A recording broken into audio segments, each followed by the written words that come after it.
किसी ने क्या खूब कहा है, जिंदगी तो अपने दम पर जी जाती है, दूसरों के कंधों पर तो सिर्फ जनाजे उठा करते हैं। एक छोटी सी कहानी जो आपको चुनौतियों से लड़ना सिखाएगी। एक बार एक बादशाह सर्दियों की शाम अपने महल में दाखिल हो रहा था। तभी उसने एक बूढ़े दरबान को देखा जो महल के मुख्य दरवाजे पर बिल्कुल पुरानी और फटी वर्दी में पहरा दे रहा था। बादशाह ने उस बूढ़े दरबान के करीब अपनी सवारी को रुकवाया और उससे पूछा, सर्दी नहीं लग रही तुम्हें? इन फटे हुए कपड़ों में कैसे रात गुजारते हो? दरबान ने जवाब दिया, बहुत लग रही है हुजूर, मगर क्या करूं, गर्म कपड़े हैं नहीं मेरे पास, इसलिए मजबूरी में बर्दाश्त करना पड़ता है, कोई चारा भी नहीं है। और ड्यूटी तो करनी ही है, नहीं तो गुजारा कैसे होगा। बादशाह का दिल पसीज गया और वह सोचने लगा कि इस बूढ़े के लिए क्या किया जाए।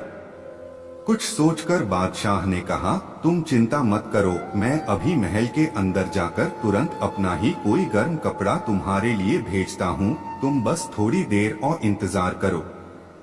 दरबान ने बहुत खुश होकर बादशाह को दिल से सलाम किया, साथ ही उसके प्रति अपनी कृतज्ञता और वफादारी का भी इजहार किया।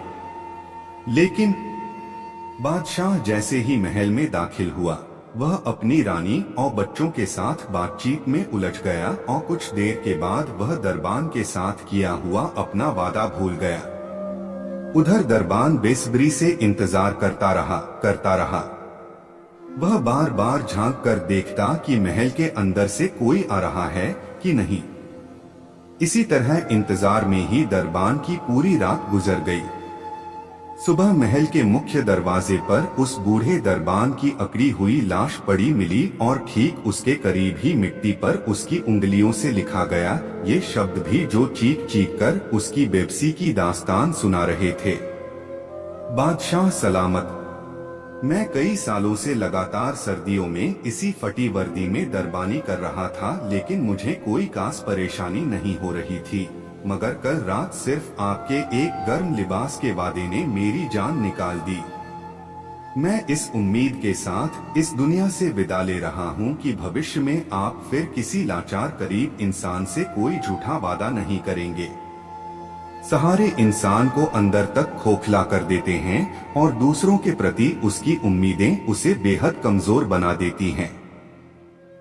याद रखिए, पेड़ वही मजबूत और फलदार होता है जो अकेला खड़ा होता है, क्योंकि उसने विषम परिस्थितियों को झेला है। परंतु जो सहारे पर होता है वो न मजबूत बन पाता है न फलदार। इसलिए हम सिर्फ अपनी ताकत और सामर्थ्य के बल पर जीना शुरू करें और खुद की सहन शक्ति, खुद की खूबी पर भरोसा करना सीखें, क्योंकि हमारा हमसे अच्छा साथी, दोस्त, गुरु और हमदर्द इस दुनिया में शायद और कोई नहीं हो सकता। याद रखिए, जो प्राप्त है वही पर्याप्त है। जय हिंद, वंदे मातरम।